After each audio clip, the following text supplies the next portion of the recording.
that even mean, Bowers Game Corner? Ahoy there, YouTube. I'm back again today for another deep unboxing video. Today I'm going to be doing a deep unboxing of the Masterminds Heist Society prototype. This is for 2 to 6 players, ages 10 plus. It'll take you 15 minutes per player. And when I say a deep unboxing, I mean I'm not just going to show you the components, but I'm actually going to tell you how they work and hopefully give you a little bit of the flow of the game. So first and foremost, we got our handy dandy rule booklet. It looks like about 10 pages, 11 pages, double-sided, full color. It's got pictures, illustrations, examples. It's just pretty well done.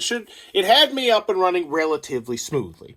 Now, you're also going to get this felt bag right here. Inside of this felt bag are going to go these gems right here. You're going to put all of the white gems into there, but then you're also going to figure out what colors you're going to be, and you'll take your matching little color card right here, and then you're going to take your 5 colored gems, whatever they are, and put them into the bag. So if we were playing a 3-player game with the red, the blue, and the purple player, then we would have all the red, blue, and purple gems in there, along with all the diamonds, the white ones in there. Then everything else would go back into the box. These gems are going to give us victory points at the end of the game. At the end of the game, the white ones are going to be worth 2 points, and then the red player is going to roll their die. Whatever number they get, that's how many points those gems are. So this might be 4 points. The purple one might be 3 points. You get it. It's pretty simple. You're going to collect these gems by completing various different heists. Now, at the beginning of the game, you are going to get one of these talent cards right here, and these are going to be various different characters that you're going to be able to recruit and use as part of your crew. Every single one is going to have a driving, combat, breaking and entering, stealth, and a grifting attribute right here. A little bit of artwork, some theme, and then on the bottom, a special ability. It might be something they do during the upkeep phase. If they do missions by themselves, they do missions with other people. There appears to be a good variety of these cards, and I gotta say, I like it. I like the art style. The graphic design is another thing which I think is really on point with this game, as you'll see throughout.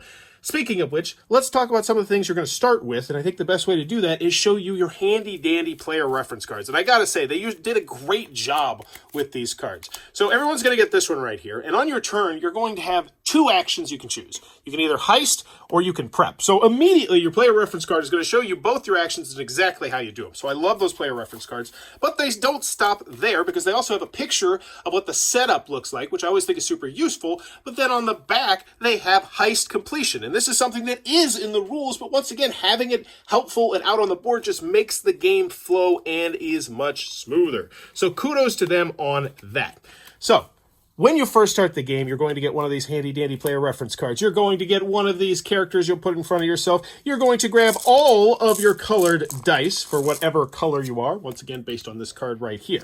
Now, if you're playing the advanced version of the game, you can also use these Mastermind cards, which I believe are Kickstarter exclusive cards. And that's another thing I want to mention. This is obviously a Kickstarter prototype, so everything you see here is subject to change. But this, once again, they have a handy-dandy little player reference card here, which tells you the specific 6-player rules, and it tells you how to play the Mastermind power cards, which I think if you are experienced gamers, you're automatically going to want to do, because essentially it just gives you a persistent special ability. And once again, there's a good chunk of these in there.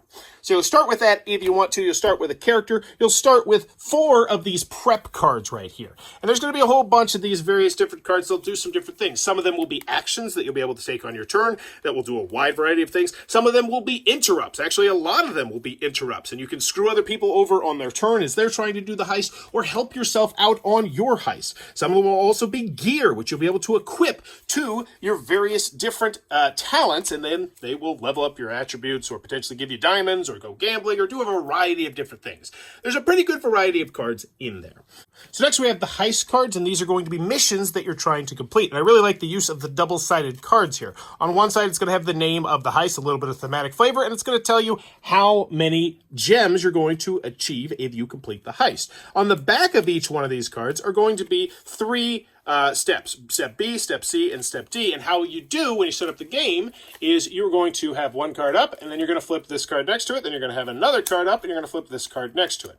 So you're always going to have at least 2 options for you to potentially do a heist on. If you're playing with a higher player count, you'll go up to 3. But that's how the heist system works. And what you're going to do is you're going to try and complete these heists by using your driving, combat, breaking, entering, stealth, and grifting ability that's on your character's cards in order to achieve the thing. So in order to do the first part of the law firm, I would need at least I need an 8 on grifting because you have to beat whatever number is here. Now you can see that might be pretty difficult because once again, for instance, if I only had Mother, she would only have 2 grifting, but luckily you can have up to 4 people on your squad and you can send more than one person to go complete a specific phase of a heist. And once again, in order to complete the heist, you have to do all 4 of the phases or steps as they're listed right there.